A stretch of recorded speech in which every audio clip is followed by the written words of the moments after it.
What is the one thing you knew about Alexander Hamilton before you saw the musical? Like, what's the one thing you remember from elementary school? I know the one thing I remember from elementary school. It was the duel. And that is what this episode is about. Isn't the duel a big deal in the life of Alexander Hamilton? So stop. Okay, so we've been doing this little exercise over the last couple episodes. If you had to stop right now and search your brain, what do you remember the show saying about the duel? What are the take-home points? What does it mean to you? Well, probably you like Alexander Hamilton by the end, so it's kind of sad that he dies. And you're probably a little bit mad at Aaron Burr for killing him. And if you're like me, you're still a little confused about why he did. Why did they duel at all? Why throw away your shot? I mean, kind of honor, whatever, but had that been a real theme in the show so far? Was it honor, defend your honor? I don't know if that was enough, that it was present for that to be the big deal in the final scene. Hadn't it all been about a new country, new ideas, and breaking conventions and rap battles? That's what I remember, not so much honor, but that's really what it came down to. Now, there are some questions about this duel that do have some historical importance that will connect back to the show, like, why did it happen in the first place? Whose fault was it that they were dueling? Who challenged who? What did they challenge them about? And why did it have to end in the shooting? Alexander Hamilton had been in 11 duels to that point in his life, and most of them were solved before the dueling. Why wasn't this one? What were they dueling about? If the 10 duel commandments were that you didn't really shoot each other, why did they really shoot at each other? What do we know for sure really happened at that duel? The big question. Who shot first? When the show ends, when he dies, but there was plenty of interesting stuff that happened after that that had to do with the duel. What was that stuff? Do you want to know the answers to all of those questions? Well, I sure do, enough that I read like 50 books to figure that out. We will find those answers in this episode of Theater, History, and Mysteries. I'm John Bruschke, and you are listening to Theater, History, and Mysteries, where I take a musical theater production, go into a deep dive on the questions it raises and the answers it provides. I hope that this approach will give a deeper understanding about the lessons that the musical has for theater and for life, and I will never miss an opportunity to pursue any mystery, bizarre coincidence, improbable event, or supernatural suggestion along the way because, in the words of Dirk Gently, it is all connected. Okay, we're going to get going in a second, but as always, this is my desperate plea to have your help in spreading the word about this podcast. If you like history and you like musical theater and you want to have a deep dive on the backstories and what really happened in the historical incidents on the show with an eye to the show itself and not just going back to history, if that's your jam, well, by God, that's my jam too, and I'm hoping you can help me keep it going. We are not asking for your money at this point. I am just hoping that if you see a good episode, you'll post about it on social media or tell somebody that you know or email it to somebody that you think would be interested in it. All podcasters say that. We do because it really works. If you could help me out, that would be great. The podcasting world is in a little bit of disarray right now, so it's more of a fight for survival than it has been in the past. Right now is the time to do it if you've been meaning to before. Anyway, thank you so much for listening to the show. I appreciate you lending me your ears. Okay, so this is our second episode about the duel and our fourth episode about Hamilton overall, and there's much more that will be coming. We got to figure out the deal about slavery. What did Hamilton say? What did Burr say? We got to figure out about the Schuyler sisters and their real historical lives and the way gender is portrayed in the show. We got to know more about Eliza. There is some awesome stuff about her life that didn't really have too much to do with Hamilton anymore. We got to learn about Lin-Manuel Miranda and what he did and how he brought the show to life. There's so much to say about the racial casting of the show, the multiracial casting of the show, the creation of the show, all of that will be coming in coming episodes. So we are at episode 4 now. And just keep tuning in. Every 2 weeks, we'll be dropping another episode, and all those topics are coming up. All right, let us get to today's topic, the duel between Alexander Hamilton and Aaron Burr. And I'm going to start by kind of recapping what we've talked about in the 3 episodes up to this point. So the big timeline is, of course, in 1776, there is an American Revolution, and that ends in 1783. So it takes about 7 years, but we beat the British. During the war, Aaron Burr actually saved Alexander Hamilton in a retreat from Manhattan, but George Washington did not acknowledge it at all. He did not recognize that Aaron Burr had acted heroically, even though everybody at the time thought he did. And he didn't just save Alexander Hamilton. He saved entire regiment of soldiers, but Hamilton was part of that regiment. Now, he did do so by finding a way for the regiment to retreat safely, which was not what the commander of the regiment wanted. So it's totally possible that one of the reasons Washington didn't want to acknowledge him was he didn't really want to give people medals for open insubordination, even if what they did eventually worked out. So that's possible. But it was something like this that set off Benedict Arnold, among others. Benedict Arnold also thought he had performed heroically. He also, by many accounts, did perform heroically. He also was not recognized for the service that he'd provided. And that was part of the reason that we now remember Benedict Arnold as a big fat traitor and not a great general. Aaron Burr came away mad, but not traitorous. Anyway, that kind of ends the Revolutionary War. What is next after that war ends? Well, Hamilton hardlines for a constitution, and he does so in the Federalist Papers. And we will learn in coming episodes, he also had a huge role in the Constitutional Convention. So Hamilton and those Federalist Papers, you can't really overstate the importance those have had to American history. The question was, what are we going to do? These Articles of Confederation aren't working. And the leading voice, there are two people. There's Alexander Hamilton and James Madison, and they are writing these Federalist Papers, and those become an important political debate effort to get the Constitution eventually passed. Aaron Burr, on the other hand, says nothing, kind of just like you would expect him to do as he is portrayed in the show. So we've had the Articles of Confederation until 1790, and now we are about to have a Constitution. Alexander Hamilton, so that's kind of the first thing that happens. That gets us up to 1790. We are now just trying to get to the Constitution. Now I've got a Constitution, and starting at about that time, Alexander Hamilton has lots of reasons to hate Aaron Burr. We talked about those in the last episode, but they go like this. In 1791, he joined forces with Aaron Burr in the New York City governor's election, and their candidate lost. And then Aaron Burr flipped to the winning side and accepted an appointment by the winner to become the Attorney General of New York City. That rankled the losing team, and it didn't really anger them too much. But the very next year, in 1792, Aaron Burr ran for the U.S. Senator seat against Philip Schuyler. That was Eliza's dad, Alexander's father-in-law. They are a firmly aligned political family. Burr runs against Schuyler and he wins. And this is where Hamilton really starts writing nasty things about Aaron Burr. He's putting it in private correspondence. So he's not publicly announcing the guy yet, but there's no doubt he's really, really unhappy with Aaron Burr. Also in 1792, there's a contested election in New York that ends up going to the senators to decide. Because Burr won the Senate seat, he's the guy who gets to decide, and he picks against Alexander Hamilton's guy in 1792. Also in 1792, Washington is the president, and they need a vice president, and Hamilton trashes Aaron Burr to Washington. So Hamilton is now openly running against Aaron Burr. They are political opponents, and Washington is still friends with Hamilton. And that means that as long as Washington's making the decisions, Hamilton is in Washington's ear telling him not to appoint Aaron Burr to anything, and Washington listens. So much so that in the late 1790s, so we've now gotten from a bunch of stuff happened between 1790 and 1792. In the late 1790s, that looks like there's going to be a war with France, or at least France is warring with Britain openly, and we might have to take a side in it. So we got to get our army ready again. Adams appoints George Washington as the head of that army.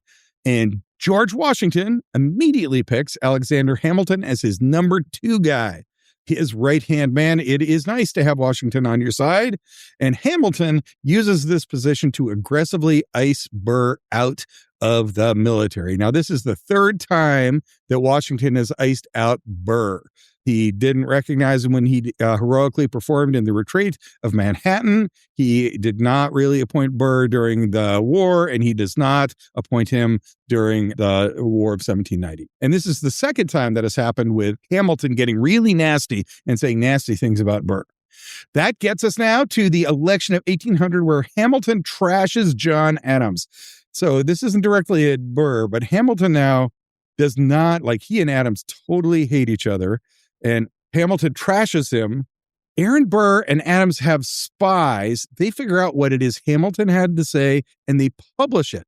And that publishing Alexander Hamilton trashing Adams, splits the Federalists. Hamilton and Adams are supposed to be allies, but Hamilton is trashing Adams privately. That goes public. And so now there's a split in the Federalists. Do you believe, do you back Adams or do you back Hamilton? Because you can't really do both of them anymore.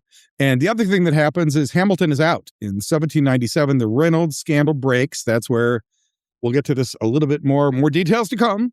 But in 1791 or 1792, Hamilton is alleged to have had an affair with a woman named Maria Reynolds. That's at least partially acknowledged. There's definitely a blackmail attempt. Hamilton is accused of using public funds to pay off the blackmail. He proves that he did not, but all of that is handled in secret. But in 1797, it becomes public, and Hamilton is now unable to be a political candidate. He's in America's first sex scandal. Epstein can't run. You can't run if you have ties to Epstein in our era, with a couple notable exceptions. But in 1797, Hamilton is out.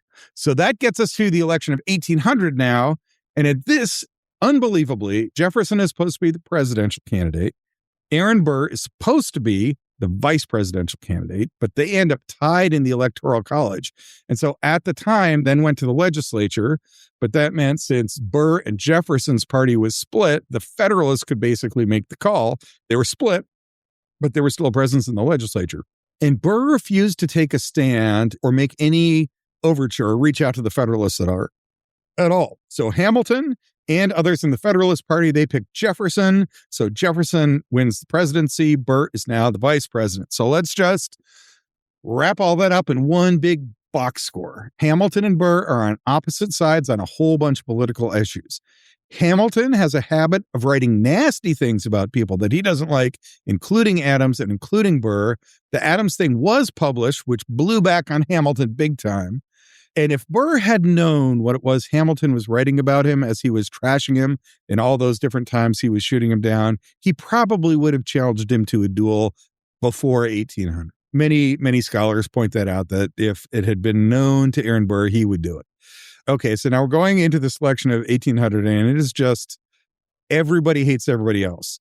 Adams hates Burr, his vice presidential candidate. And of course, Hamilton also hates Burr, but Hamilton and Adams also hate each other, and Burr hates both of them, and Burr also kind of hates Washington. So you're talking about the president, the vice president, the immediate past president, and Alexander Hamilton, who's never been president, but had a huge role in the Constitution, and they all hate each other, right? The president and the vice president and George Washington are all hate each other, and Burr especially hates Washington. All right, that gets us into the year 1800. Okay, so now let's move on and talk about kind of what's up with dueling, what led to this duel, and what happened in that duel. For today's sources, there are two that I'm going to rely on very heavily. One is W.J. Rorabaugh. That's our professor of history at the University of Washington in Seattle, who was writing in the Journal of the Early Republic in the year 1995. Note that year, 1995. The second author is Joanne Freeman. At the time she wrote the article I'll be talking about, she was a PhD candidate at the University of Virginia. You know the University of Virginia as the institution founded by Thomas Jefferson. Joanne Freeman's article was published in the William and Mary Quarterly in 1996. So those 2 years, they're published in 95 and 96. And by the way, Joanne Freeman is now a professor at Yale, and you can take her online YouTube classes if you want about the American Revolution, but was a PhD candidate at the time in 96 and has now become a prominent professor at Yale University with an awesome YouTube collection. Anyway, I am citing these two articles because they are both solidly pre-musical. After the musical came out, it was sort of hard not to talk about Hamilton and Burr or that duel without filtering it through the musical, because that's how everybody knows about the thing now, right? I picked these two articles because these were sort of the unfettered opinions of some especially good historians that were not influenced by the take that the shows would have in the music. Those are the two sources we'll rely on. Let us dive into the topic. All right, so here's the first thing that we need to talk about. Dueling. What is up with that? Why did these people duel? Now, Freeman takes this question up, and it's the central thing in her article. The duel is actually called a, quote, affair of honor or an interview. And Freeman wants to know, this seems like a totally stupid idea. In fact, officers in the Revolutionary War would challenge each other to duels, and the generals hated that. Washington hated that for the obvious reason that if you're best officers are shooting each other. You're kind of doing the job of the enemy. Why is it that people would enter into this? Well, for Freeman, it is all bound up in honor, and that mattered a lot. You needed to have your honor to be worthy of being a leader, and attitude was the key in proving that you were of honor. You had to be willing to stand up for what was right and be willing to put your life on the line for it. And if you did that, you were considered a person of honor and maybe worthy of political office. But if you were not willing to do that, then you weren't. Okay, so let's unpack that a little more.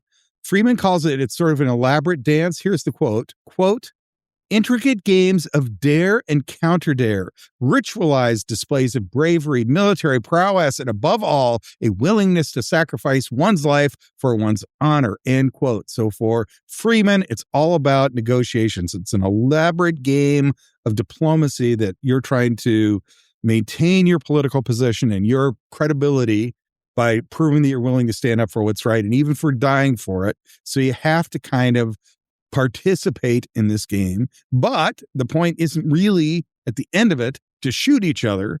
It is to establish that you would have been willing to do that, because if you do that, then you've got honor. Rorabaugh adds this, quote, to be a gentleman, one must discern right from wrong, fight for the right, and willingly give one's life to uphold right, even in the face of poor odds, end quote. And more so than Freeman does, Rorabaugh says this sort of has military virtues, and it traces all the way back to knighthood. So if you were, coming from England, as the United States, it's definitely evolved from, you go back to the Arthurian legends, and then knights emerge, and knights have to be noble and brave and honorable. And then that sort of evolves into a more modern military. And then what it means to be a gentleman in the year 1800 traces back fairly directly to that knighthood. Now here is my interpretation. There are two things that this makes me think about. The first one is just like, if there is a rift in the social order, something has to happen to repair it. And this is kind of like, this is why we have a court of law. If there's a crime, like if there's a murder or a robbery, there has to be a response to that, right? It has to be investigated. We got to figure out what's going on, and we have to do something about it. And if your police or your courts aren't willing to do that, they essentially lose all of their credibility. In a similar way, you would think there's a social order that involves these people who see themselves as gentlemen, men of honor. And if one's honor has been questioned, that is a rift. Something has gone wrong, akin to a crime, and there has to be a response to it. Now, in a court of law, right, if someone is accused of a crime, most of the time there's a plea bargain. There isn't really a trial. If you truly are innocent, there are ways that you can get out before going to trial. And man, I mean, like 95% of the time someone is charged with a felony, it gets resolved before a trial. But in a percentage of those, it just can't be resolved any other way. We end up in a trial where someone is found guilty or innocent, and they're either completely exonerated or completely punished. In a similar way, that was kind of the point of these duels, right? That most of them would start with challenges, and most of them wouldn't end that way. When you see that show and they're talking about the 10 dueling commandments, and it's like the whole point of this is not to have the fight, that is not wrong. And, the other thing, I'm just going to baseball nerd for 2 minutes. If you're a baseball person, this will make sense to you. And if not, you skip ahead 2 minutes. But if you're playing baseball and the pitcher hits your third baseman, their pitcher's throwing at 90 miles an hour and hits your third baseman, and you're the opposing pitcher, when their third baseman comes up, by God, you need to throw the ball at and hit their third baseman, because if they hit your third baseman, you have to be willing to hit theirs. And if you're a pitcher and you won't do that, right, your guy gets hit, but you won't hit the other team, you have lost all the credibility you've got with your teammates. They view you as having no courage whatsoever. You don't have honor, right? It's not there. Now, if you were to ask that pitcher, did you want to hurt the other team's third baseman? They would say, no, I didn't want to hurt him. And they're like, really? You threw a rock hard baseball at him from 60 feet away at 90 miles an hour, but you didn't want to hurt him. And I think they're telling the truth. And there's kind of this unwritten rule in baseball. You hit my third baseman, I hit your third baseman, and then we're cool, right? Order has been restored. And I think there was almost the same thing with dueling. Like, something had gone wrong, their third baseman got hit, or a crime had happened, or someone's honor had been offended, and something needs to happen that establishes that both sides of this dispute are in fact retaining their honor. So most of the time, there was no gunfight, and it would go to the point where even the seconds would publish completely different accounts of the duel so that each side could say they won. If there was a duel, it was sort of bad for everybody. It was illegal to do so. And so if you got caught doing it, you in theory could get thrown in jail. If you shot the other guy, you actually were in charge of taking care of their family. And it was a bad thing to lose a duel, of course. It was not that great to win a duel. And so there ended up being a lot of leg injuries. People would, instead of shooting to kill the other guy, you would shoot so that someone would get wounded. And then that was not great. But at least everyone could come away saying, I retained my honor. I was not the pitcher who would not support my own teammate. I was willing to put my life on the line to defend it. And I would just like to say, this is basically one of those double standards, but there are a lot of those in life. It's like, well, if you're too good looking, people write you off as being just a pretty boy or, supermodel looking person. But if you're not attractive enough, then people don't give you any attention. So you kind of got to be good looking, but you can't really want to be good looking. Or if you're cool, like, what is it like to be cool? Well, to be cool, you have to not care. But if you don't care too much, then you can't be cool. There's a lot of double standards in life. And I think Freeman's point was, if you were a person who wanted to be a gentleman, one of those was you had to be willing to put your life on the line in a duel. And if you didn't do that, nobody took you seriously. But if you did put your life on the line in the duel and you went through with it, you died. And so there was this elaborate ritual of ways that people could come away saying that they could have their honor restored. Okay, I also shouldn't nerd out about this, but this is astounding to me.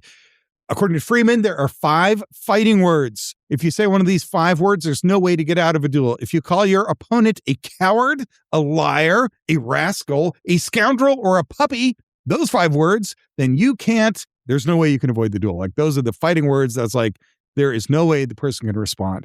And what Freeman likes, as do I, is one of those words is puppy. Man, you say the word puppy, that's it. We have to fight to the death. You called me a puppy. If you're a fan of George Carlin, you will recognize the 7 dirty words echo here. There are 7 words you cannot say and get broadcast on the FCC approved channel. George Carlin has a whole comedy routine about the 7 dirty words you can't say.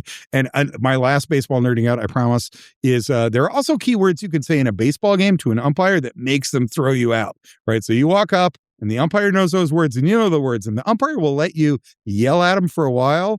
But if you use one of those words, it's just your sign that they're like, okay, that's it, kick me out, and the umpire is going to kick you out, and they all know it. And there is an apocryphal baseball story, but it's been told so often that this is probably not exactly true, but it's been told so often that something like this probably did happen. I've seen it attributed to the Atlanta baseball manager, Bobby Cox, and the umpire, Larry Young, but it goes like this. It's a doubleheader. The manager's a little bit hungover. It's a hot day in the South in the summer. His team's losing 11-2. So he goes out and starts yelling at the umpire and then uses those dirty words that will get you immediately ejected from the baseball game.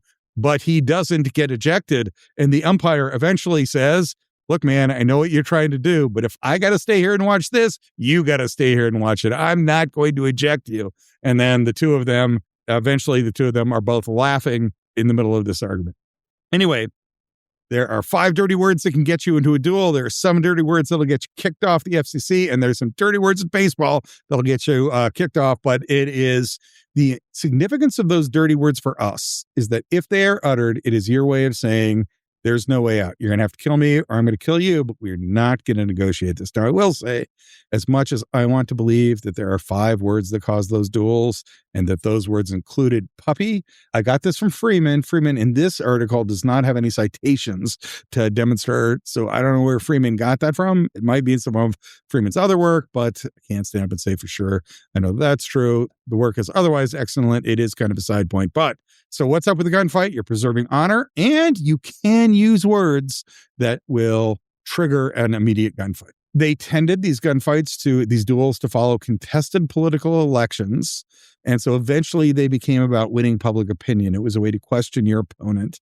And it was definitely linked to the old school aristocracy. So this comes from Freeman, quote, political duelists were not isolated aristocrats competing for glory and preferment in court. Instead, they constituted a novel hybrid. They were aristocratic Democrats, popular politicians who used the traditional etiquette of honor to influence public opinion and win political power, end quote. All right, let's see what Freeman is talking about there. The people who, as we all know, the United States is formed. We write this Constitution that says everyone is created equal, but then we don't give the right to women. We don't give it to people of color, and we don't give it to people who don't own land. And so we're at this weird time where the people who are leading the country are aristocrats, and they are holding on to these old aristocratic ideals, things like dueling and honor and knighthood, even though they're using that to try to win popular opinion, because to stay in office, they have to win elections. Now, Rohrabaugh goes a little bit further on this. Rohrabaugh says that all of that, the aristocracy is on its way out, and the public viewed these duels as a vestige of aristocracy, the old way of doing things. It was also illegal, which made the common people mad that the rich dudes didn't get prosecuted. Like, if I get mad at my neighbor and we shoot at each other and one of us dies, the other one goes to jail. But when rich dudes do it, it's just a duel of honor and nobody gets prosecuted. And Rohrabaugh also notes that there's an economic benefit to being a gentleman. At the time, says Rohrabaugh, gentlemen did not need contracts because they didn't need them. You would honor your word. So you could walk in and say, "Hey, bank, give me $5,000. I'm a gentleman." And they would say, "Good enough for us. Here's your $5,000. But it wasn't even so much banks as merchants and friends and whatnot. So being a gentleman and preserving your honor give you a massive economic benefit. And there was a very practical side to it. So I think whereas Freeman sees it more as all bound up in honor, Rohrabaugh says, yeah, it's honor. It's not. I'm not saying it's not honor, but there's also a very practical reason for defending your honor. So Freeman's core question is, dueling is stupid. Why did they do it? And there are three answers. Freeman's answers, it's sort of like a game of mutually assured destruction before the nuclear era. We have to be willing to have the nukes and credibly threaten to use them, but it's stupid to use them, so nobody has to do it, but we're all caught up in this dance that we can't get out of. And for Freeman, that is why dueling happened in the first place. For Rohrabaugh, it is more an outdated relic of the aristocracy that has some concrete impact. So there's reasons that the gentlemen are doing it, but those are going away, right? That they're doing it kind of for honor, but also because we're moving from all the powers vested in the aristocracy to the powers vested in whoever has money. And this is sort of a transitional moment where you had to have honor so you could be a gentleman, so you could have access to credit. And my take is that it's a catch-22. It's just one of those dilemmas of society where society has a lot of double standards. There's a lot of gaslighting. You know, you've seen the stories about somebody who talks about being stuck in a golden cage. I'm a lawyer and I make so much money, but I can't quit because now I'm over invested and so many people are depending on me. Or, you know, the Neil Diamond musical is essentially, I'm trapped in my own fame. I can't get out. I mean, I don't think it's wrong. It's just, you know, there's a lot of people who are broke that also have struggles, and it's hard to have a lot of sympathy for I'm stuck in being too rich. But I think that's what's kind of going on here, that it's better to be the vice president of the United States than not.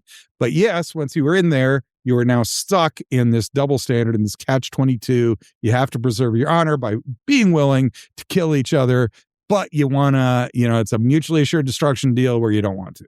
Okay, that was quite a discussion of why they dueled, but I think that's the background context. So when the challenge is issued and eventually accepted, why are they doing it? And those are the explanations, either because you had to do it to protect an honor, you were caught in a web of honor, or because, you know, it was just this vestige of the aristocracy going out, relic of the aristocracy, or it's just kind of a catch-22 that happens at all the time. And every time in history, it's still happening now. And that was just the thing they were caught in. But whatever it was, they didn't think they could not duel. And there was something that happened that made this duel happen. Okay, so let's get into the details. What actually happened in the duel? And then we'll answer some more questions that's going to bring up. Okay, so in the presidential election of 1800, Burr had outmaneuvered Hamilton to get votes in the state of New York. That resulted in Alexander Hamilton getting really mad, and he slammed not Burr, but Adams in private. But there were spies who caught what Hamilton said, which blew back on Hamilton big time. Okay, so Hamilton is frustrated that Aaron Burr, and this is what Burr did was kind of clever. You had to own land to be able to vote. That was one of the big problems. So Burr got a bunch of people to get together and as a collective buy an empty lot. So now they were all landowners and they could vote. Hamilton didn't see that coming. And so he needed to win New York to win the election, but he got outmaneuvered. by Aaron Burr. And so Hamilton's guy did not win the election. It was Jefferson and it was Burr. But then Burr tied with Jefferson on the Electoral College. So now Hamilton got to pick who it was. And he did not want it to be Adams. And so he just kind of slammed the guy as much as he could. The spies caught what he had to say and he published it, and that blew back on Hamilton big time. But then in the election proper, okay, now they're tied. Burr ties Jefferson and Hamilton takes Jefferson's side. He and the other Federalists back Jefferson. So now Burr has a good reason to be mad at Hamilton. And, Hamilton had just his hateful comments about Adams got published that blew back on him. And so Adams eventually was not a big part of that election, but Hamilton looked bad. That's what knocked Hamilton out of politics. It was not, the Reynolds affair sure didn't help, but lots of his wounds were self-inflicted. Okay, so that is the election of 1800. We are now at the election of 1804, and it is Aaron Burr's turn to mess up big time. Now, he'd been the vice president, and he's serving out his term, but in February, they're picking the ticket for the next election the following November. Jefferson, the current president, he wins that without opposition. No one's going to challenge Jefferson. There are 6 candidates for that vice president. One of them is Aaron Burr, and he gets 0 votes. It eventually goes to Clinton, who's then the governor of New York. And we've talked about that in prior episodes if that name sounds familiar. Okay, Burr is now outraged. He's been pushed out of federal office, so he's going to run for the New York governorship. The problem is that he had been aligned with Clinton. That had been his political thing, but he just lost to Clinton, so he's mad at him. And the Clinton faction isn't going to back him anymore, so he decides he's going to reach out to the Federalists, and that doesn't work at all. The people who are on Burr's side are angry that he's reaching out to the Federalists. The Federalists aren't going to vote for him, and Burr loses more votes in his own party than he gains by reaching to the Federalists. He loses in a landslide. In February, as that's happening, there's a meeting in a tavern amongst the Federalists, and Hamilton speaks and he trashes Burr. But Burr, this is now the second time where Burr's spies have caught, or at least spies from the opposite side of the question where Burr lives. The spies hear what it is Hamilton is saying to trash people, and it gets published. Burr reached out to the Federalists, Hamilton saying, hey, Federalists, don't back him. That's basically what happens. And Burr loses. So now Burr, by the way, is completely out. He's not the vice president of the United States anymore, and he's not going to be the governor. He is now out of politics. He's lost by a landslide in April, but Hamilton was on the record as slamming him.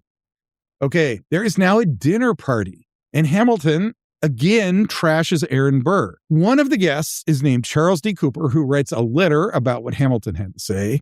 And that letter, get this, that letter is stolen from the U.S. mail and is published in the Albany Register. So Cooper wrote something about what Hamilton had said, and somebody stole that letter. It wasn't like somebody got the letter and then they decided to publish it. It was stolen, and a newspaper called the Albany Register published that on April 24th. So stuff goes down in February, maybe bleeds into March, but on April 24th, it's now published in the Register. And part of it says, this is the key sentence, the whole reason for the duel, the reason there's a musical, quote, for really, sir, I could detail to you a still more despicable opinion which General Hamilton has expressed of Mr. Burr, end quote.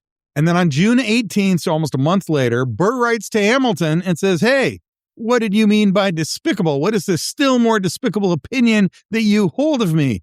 And the trash talk ensues. They go back and forth just like in the musical. And just like in the musical, this is awesome. They sign their letters with the phrase, your obedient servant.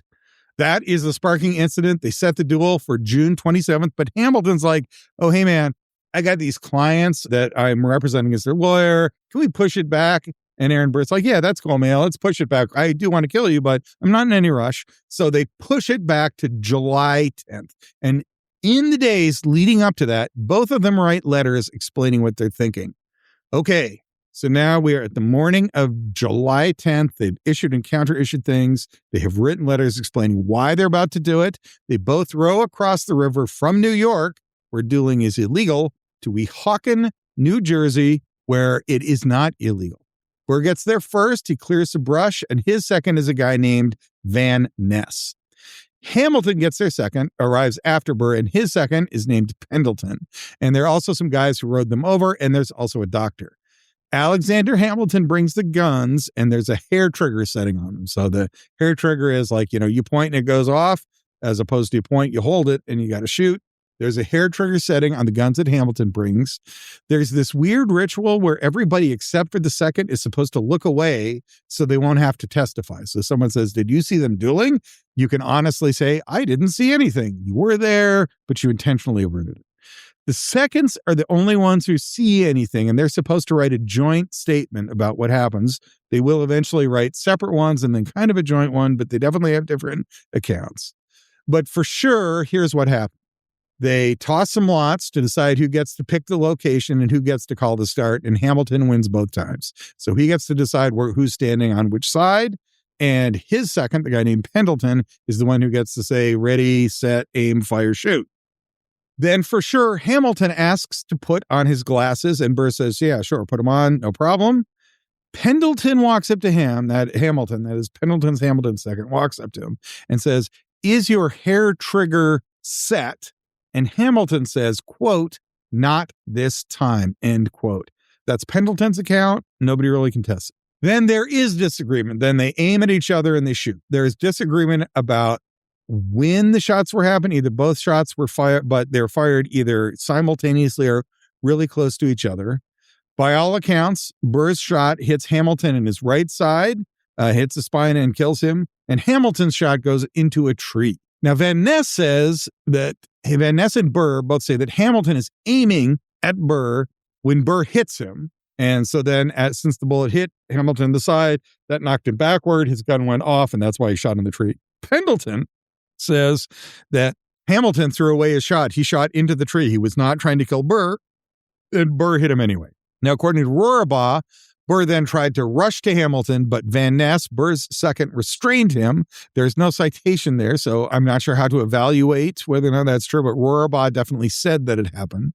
And then Pendleton and the doctor tend to Hamilton. So Burr shoots him, tries to rush to him. Van Ness captures Burr, and Van Ness says to Burr, hey, we got to go. Burr and Van Ness leave. Pendleton and the doctor then go to Hamilton, get him on a boat, and take him to New York. Hamilton is then taken to the house of William Bayard. He gets in a bed, and everybody knows it's a mortal wound. So there's no way Hamilton's going to survive this. All 7 surviving kids of Hamilton and his wife show up. It is awkward because Hamilton never told his wife that he was going to duel. But since everybody knows it's fatal, Hamilton calls for the Episcopalian bishop at Columbia College and asks for communion and a final confession. And he's denied because that minister is not sure about the sincerity of this deathbed confession. So then Hamilton calls for the minister of the Presbyterian Church, who also says, I'm not going to give you communion or take your confession because there are these church rules against private confessions in a house. Yeah. He then calls back the Episcopal guy who does give it to him. And there is a discussion about these communions. Now, here's what Rohrabaugh says, quote, he accepted Christ as his savior, end quote. And in a footnote, there's mention that some feel he was doing so to appease his wife and he wasn't really sincere about it. Anyway, Hamilton's last confession, when he became a Christian, how devoted he was, all that's going down in the house, and the historical record is unclear. Hamilton is now dead. He dies with about 40 hours after being shot, and all hell is about to break loose in New York. New York and New Jersey toss around this issue like it's a hot potato. New York says, oh, we can't possibly prosecute it because the duel happened in New Jersey. And New Jersey says, well, we can't prosecute it because Hamilton died in New York. Eventually, the seconds kind of lose their voting rights. Aaron Burr is acquitted in New Jersey. There are no other charges filed. It's a mess, but nobody wants to touch the legal issue. Okay, now before we get to the aftermath, let's talk about whose fault it was. Why did Burr kill him? Whose fault was it? Was it Aaron Burr's fault, or was Alexander Hamilton bear the blame for this? Okay, let's start with the argument you could make about why it was Hamilton's fault. Our author, Freeman, says Hamilton was involved in 11 affairs of honor, right? So he'd been in 11 situations that could have resulted in a duel before, but Freeman says that wasn't a lot. Most people were involved in that. But I've also heard others say that 11 duels was like a record for the time. Now, it is also true that between 1795 and 1800, so leading up to that election of 1800, there were 6 public affairs of honor, and Hamilton was in 4 of them. And then in the next 4 years, between 1800 and 1804, there were 3 big public affairs of honor involving Republicans versus Federalists, and Hamilton is in all of those. So he's in 4 out of 6 between 1795 and 1800, and he's in 3 more between 1800 and 1804. Maybe that is just Alexander Hamilton is a hothead who way too often was challenging people to duels. And also, he definitely trashed people privately, and that did end up going public, and that did cost him, if not as a dueling, and at least it cost him politically, like when he trashed Adams and that went public, that definitely blew back on Hamilton big time. And if you're not quite tracking why that is, I think I'm not explaining it that well, but if you go back to the previous episode, we talked about it a lot there. Now, Van Ness and Burr say that they had put up with Hamilton's private trashing and they had to do something or they were going to lose all respect. So according to Van Ness and Burr, Hamilton had been trashing us. He'd been trashing us before a lot. There is, Burr says, twice before Hamilton trashed me and I challenged him and he backed down. Hamilton says it was only once, but it was at least once. Okay, and they are not wrong. Alexander Hamilton did totally trash Aaron Burr with some totally nasty things and things that would have resulted in a duel. Those 5 dirty words, he used those. He used some others. He made unflattering comparisons to historical figures. They're not wrong. And they have spies, right? So they've twice had spies that capture what Hamilton was saying. So it is true that Hamilton was trashing Burr and they'd probably heard it and maybe they had just had enough. And maybe it had got to the point where if Aaron Burr did not say, I challenge you, Alexander Hamilton, that everyone is going to look at Aaron Burr and say, you, Burr, sir, have no honor and you're not a viable politician anymore. Okay. If you're going to flip that around and say, okay, what is the case that it was Burr's fault and that Burr made this fight happen? Well, according to Freeman, Burr said, what are these other things you're talking about? And Hamilton said, what do you mean? What are you talking about? And Burr said, you have to apologize for everything you have ever said about me. Now, in the words of Freeman, this tipped the balance. Quote, Burr demanding a humiliating apology in order to force Hamilton to fight, end quote. So Freeman is reading that exchange, the one they had in the papers, the one that you've seen in the show. The language Burr is choosing is one of those fighting words that meant that he was just throwing down. There is no out is what that language means. Like you're going to have to show up and we're going to have to shoot at each other. There are rules to this dance and Burr had just thrown down. You know, and there's also an argument to be made that Aaron Burr is just kind of mad at the world right now. He hated Jefferson. He hated being vice president. He thought that he had some sway in New York and that just got ripped out of his fingers. He lost his beloved spouse. His beloved daughter had moved to South Carolina. They were both fading stars. To be sure, Hamilton had his own problems, but Burr was more empty. And that is definitely the view of Freeman. Rohrbaugh says all of these things and then says, quote, his frustrated ambition made him angry and quarrelsome, quick to express his enmity and eager to hunt down his foes, end quote, is what Rohrbaugh says. Now, I will say that citation comes from Hamilton's papers. So surely Hamilton did think Burr was bad. But Rohrbaugh did say earlier that, quote, Burr's self-centeredness was legendary, end quote. So the case for Aaron Burr having been the reason that the fight happened were just that he called out the fighting words and he did that just because he was such a frustrated, angry, unhappy old man. Okay, here's what I think. The best evidence is that Hamilton did not want to fight. According to Freeman, he had more to lose. He had a wife and 7 kids to support. The Schuylers were a rich family, but they were miserly with poor relatives, and Hamilton kind of knew it. And mostly he told everyone that he did not want to do it.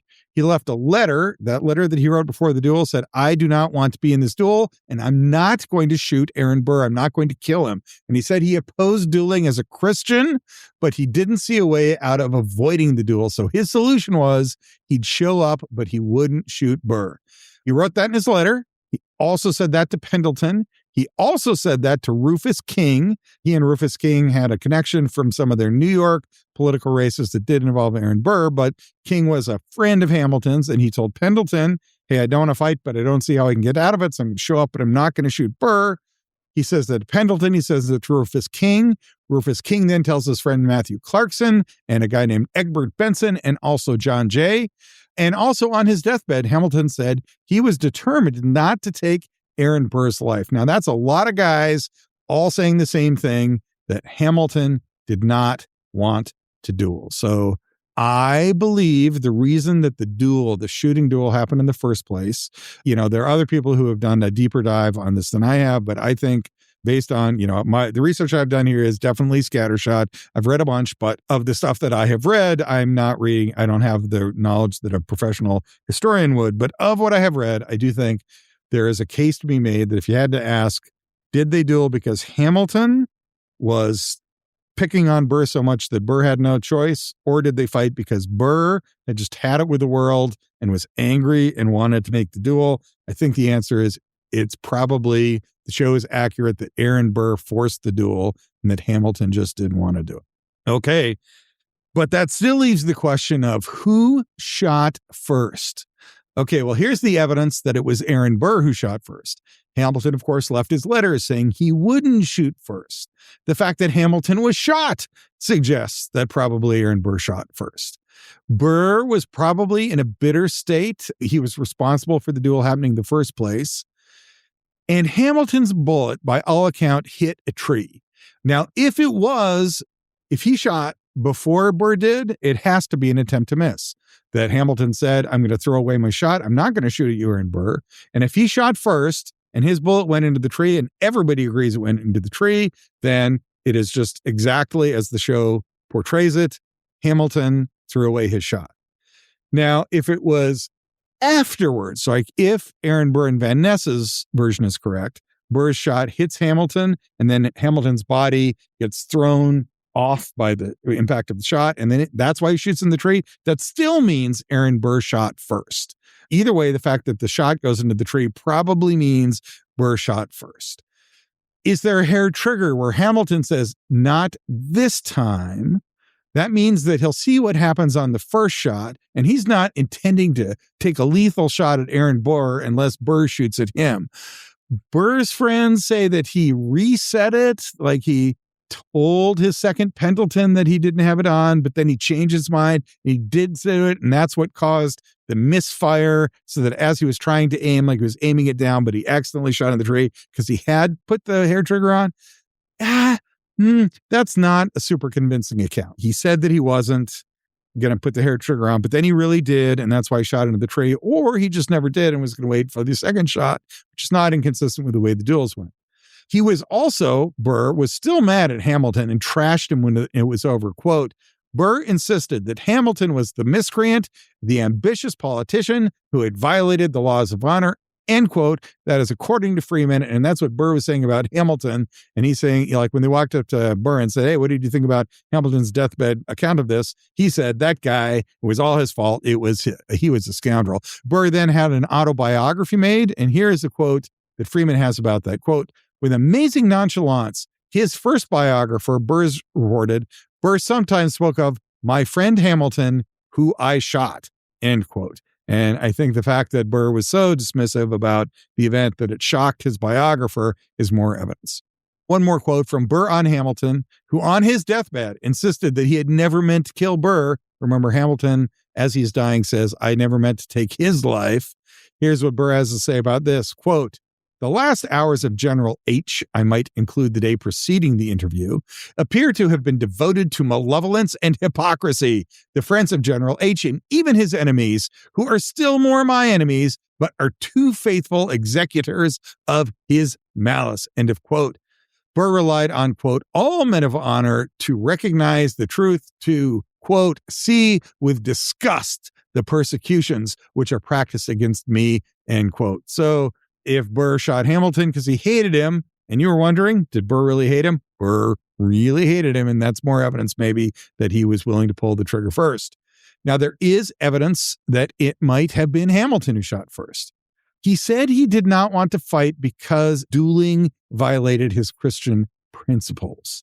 That's what he said. Well, that doesn't exactly match that deathbed stuff. Like, did he have to accept Christ after he died? If so, why would that have how strong were these Christian principles, and the fact that nobody would take his confession because they didn't think he was that sincere. That's a little weird. There's also a guy named Andrew Porwancher who has written a book that says Hamilton was Jewish. Now, Porwancher, or Wancho, I guess, has a PhD from Cambridge. He works at ASU. Those PhDs at Cambridge, they don't just give those away.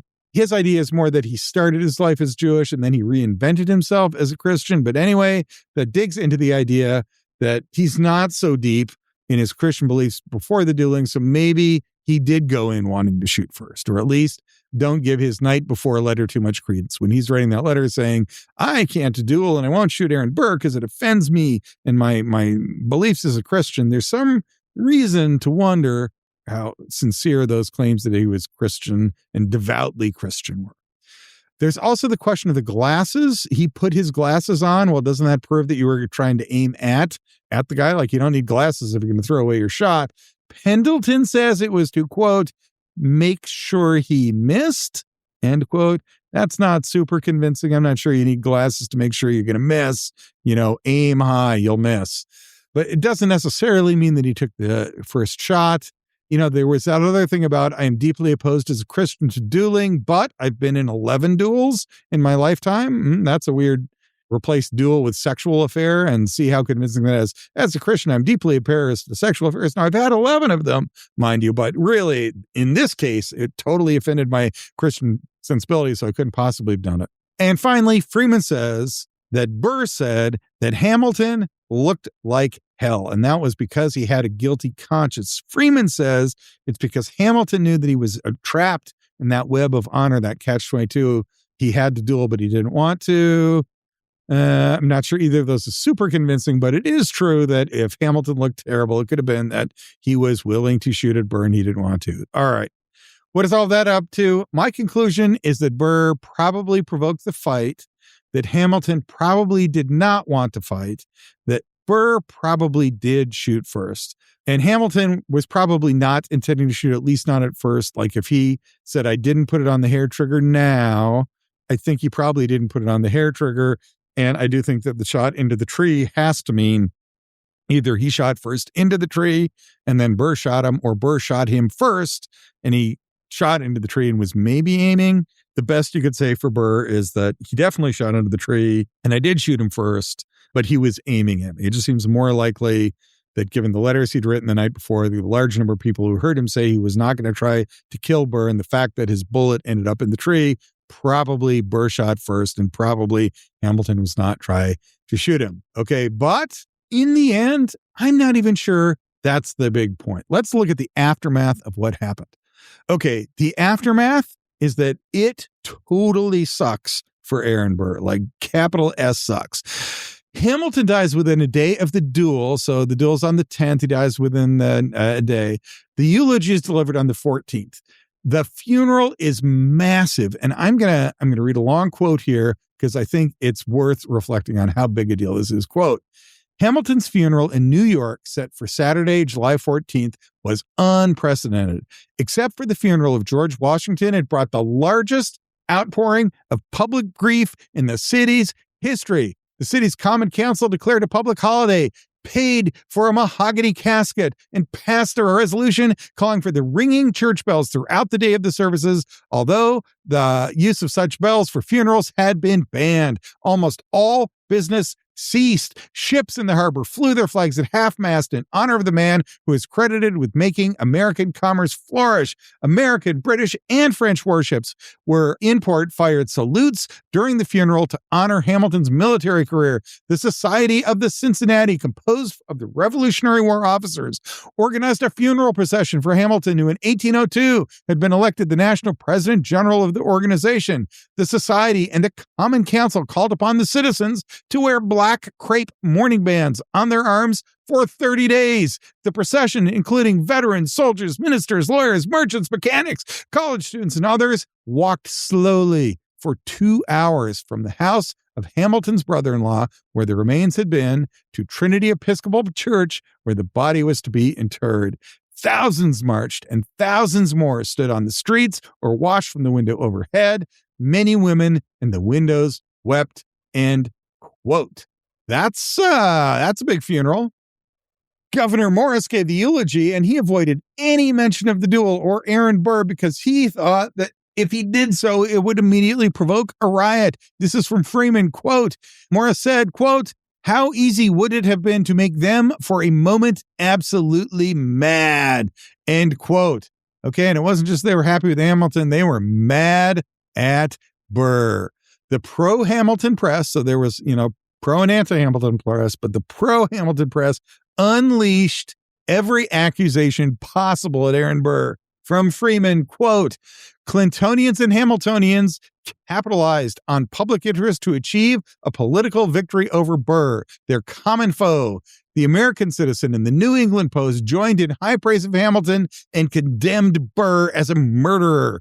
Cheatham," that's an editor, "charged Burr with violating the code of honor. He had practiced with the target beforehand. He'd worn a coat made of silk, a material known to be impenetrable to a ball. He had known that Hamilton would not shoot and thus killed him in cold blood. He had laughed as he left the dueling ground. He had thrown a party on his return to New York. He was, in fine, a dishonorable man," end quote. Here's another one. This one comes from Railroad. It's quick. Quote, "The Federalist Charleston Courier thought Burr's heart had been replaced with cinders raked from the fires of hell," end quote. Now, much is made in the historical discussions that there were different accounts by the seconds to claim that their guy had done right, like Burr's guy, who was his second, Van Ness, tried to claim Burr did the right thing and it was all Hamilton's fault, and Pendleton, Hamilton's second, they published different accounts, but in the moment, that didn't really matter. Burr is cooked. He is absolutely flayed in the press so bad that he's got to flee town. He will go to South Carolina because his beloved daughter is there. We talked about her last time, but Burr and his daughter were super close, and it was devastating to him that he got married to somebody from South Carolina and had to move. So he goes to her, then he goes to Florida, makes another political blunder, then he's eventually exiled to Europe.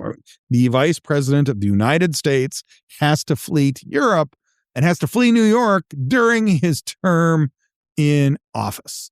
So if the point of a duel is to restore your honor and to maintain it, Hamilton won unequivocally. That he won the public debate after it. He was remembered as a man of honor. Burr was immediately vilified after the Reynolds affair.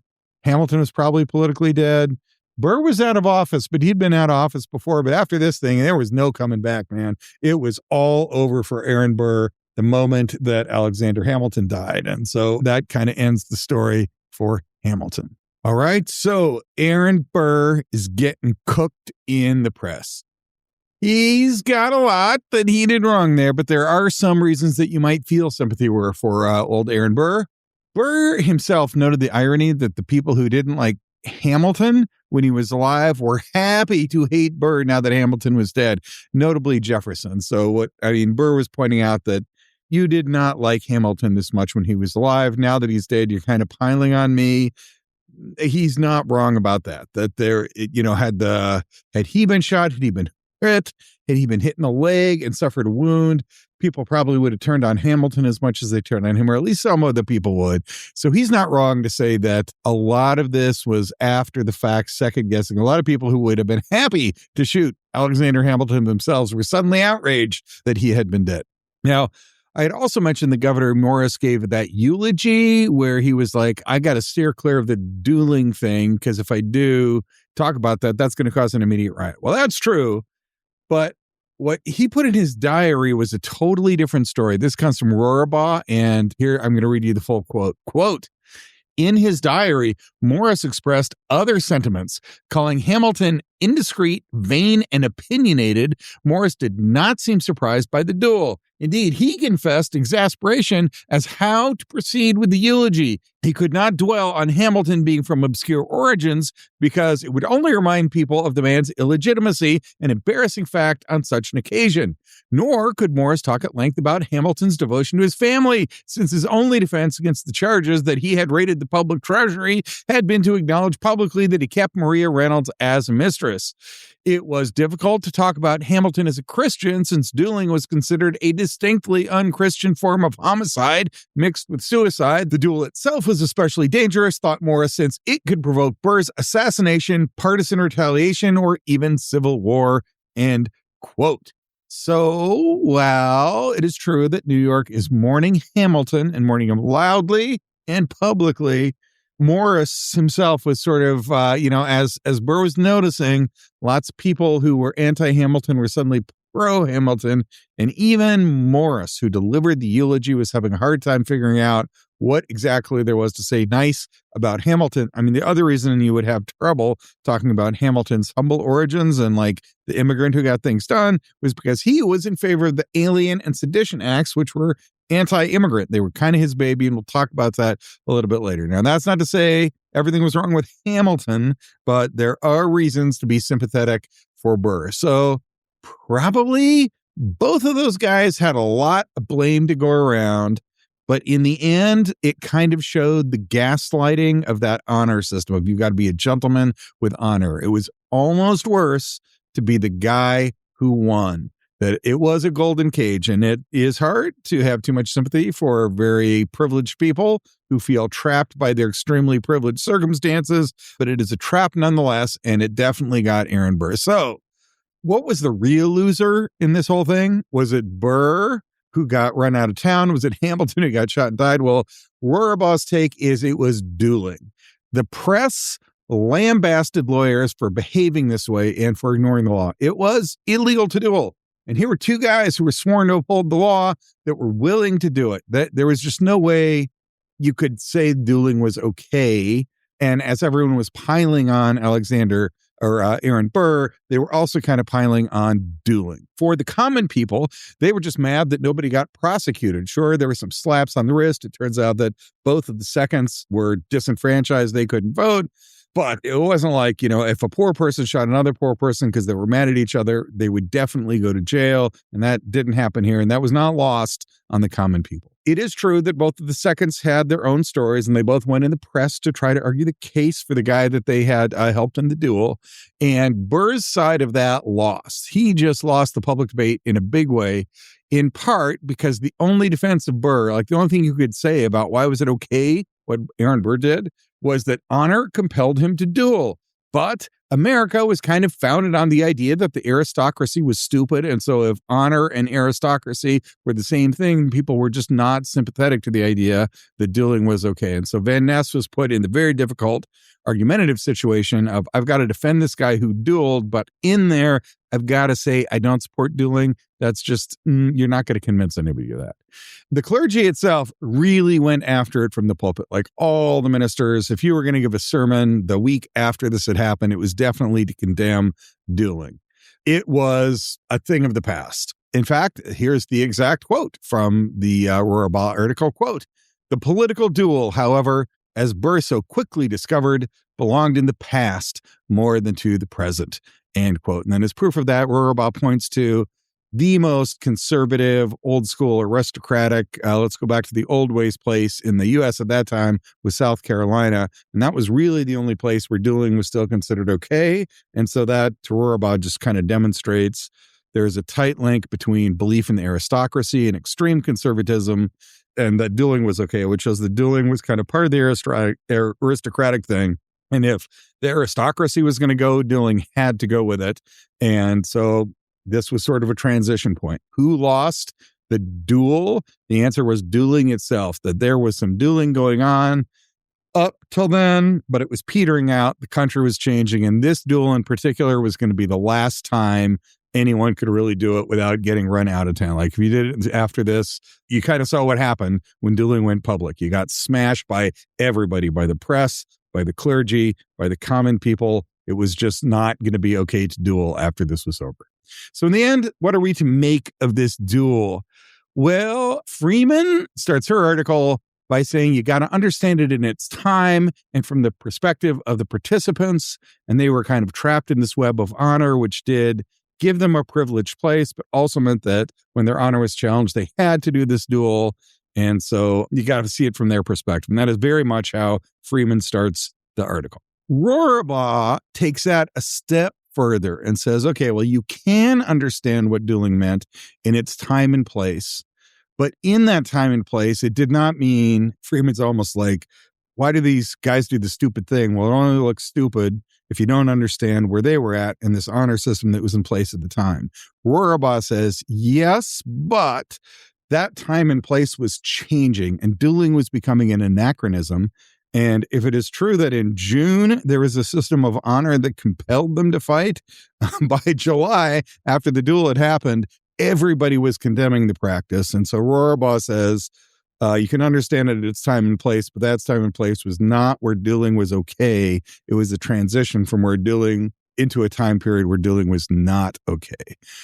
So I think, what really marks it is that what do we make of this duel? Well, it's the turning point where affairs of honor were relegated to history, that it was definitely a thing up to then, but it was gone. We did not fight a revolution for freedom just to have our politicians act like spoiled members of the House of Lords, or where it was okay for them to behave in one way and other people to behave differently. Oh, and of course, yes, we all know they were not all the way there to all humans are created equal. Yet they still hadn't gotten around to women or men of color or non-landowners. When they said everyone was created equal, they took them a while to get to everyone.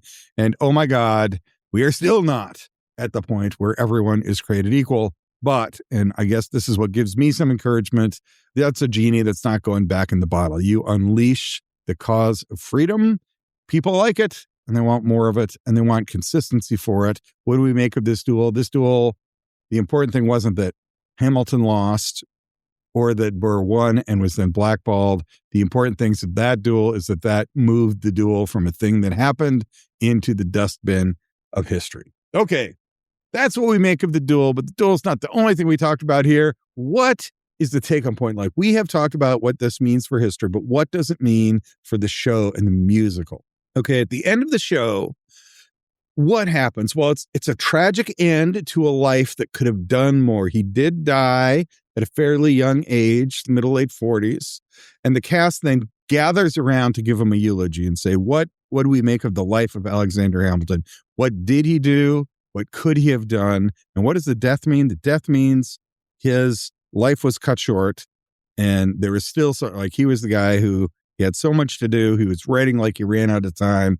He got a lot done, and if only could have been alive longer, he could have done even more. Okay, yeah, sure, that's true. But when I left the show, I was just like, why? Okay, so he's got this life. It's an interesting life. You're doing a great job of portraying him. And then he gets in this stupid duel for no good reason, and now he's dead.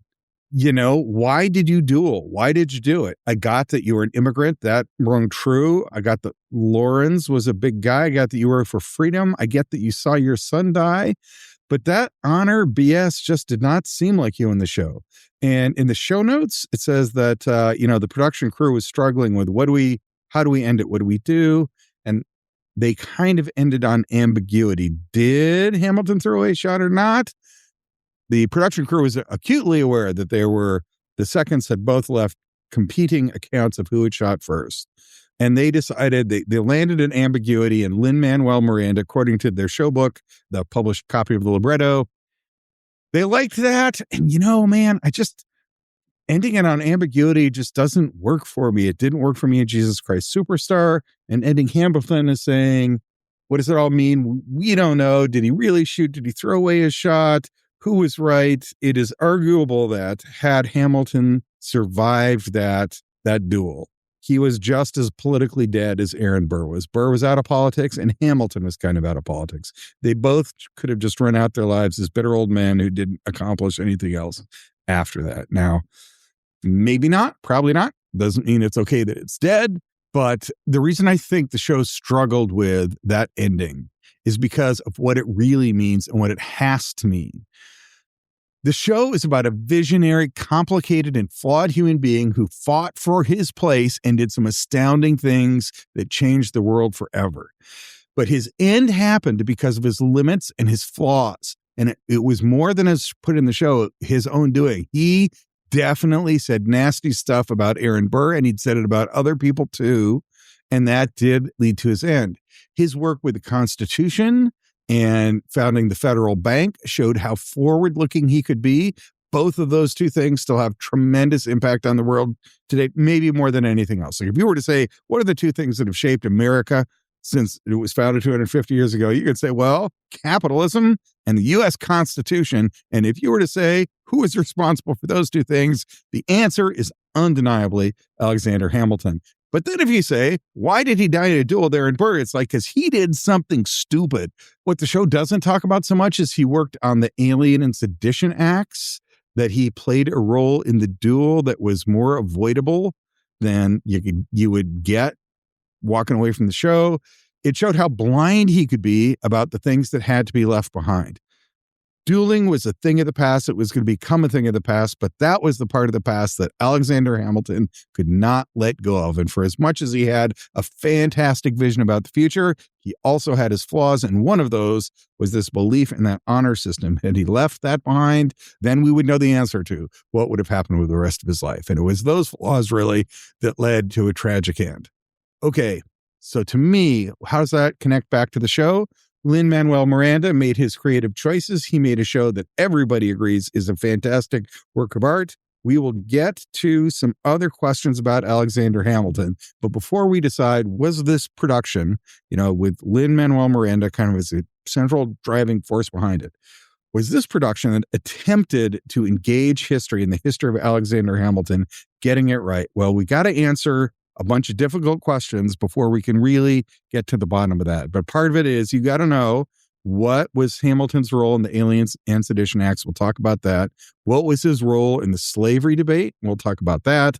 And then we could talk about the show and say, what is its view of women and how were women portrayed? And what do we make of that multiracial casting? And we put all that together, then I think we'll have a more complete picture of what do we take away from the show. But for right now, I think what the show does a brilliant job of is it shows an incredibly forward-looking, brilliant man who had an undeniable impact on history. It makes that life more vital, and it does show him as a complicated and ultimately tragic character. The fact that his life clung to this dueling thing and it had some other flaws in it does not mean that it isn't a life worth celebrating and remembering and rewriting. History is never finished. We don't ever say, okay, now we're done. We know everything about this. Even professional history is an attempt to renew and refresh our understanding of what happened and who the characters were and what it meant. And I think that is what Lin-Manuel Miranda is after, more really than just a perfectly accurate historical rendition. He's not just trying to say, this is Alexander Hamilton and this is what he's like. I think he was saying, this is a life worth remembering, and this is a story worth retelling and a story worth rewriting. So I think it is definitely an artistic success. Okay, what's the big thing that you know about Alexander Hamilton that you probably knew before the show? He was in a duel, and I hope that right now you know an awful lot more about that duel than you knew before. We're going to have to get to some history now, and maybe some troubling parts of history. The next couple episodes are going to deal with the Alien and Sedition Acts, Alexander Hamilton's position on slavery, and the role of the women in the show. We will then get to more specific things about the production, and we're going to do all of that on future episodes of Theater, History, and Mysteries.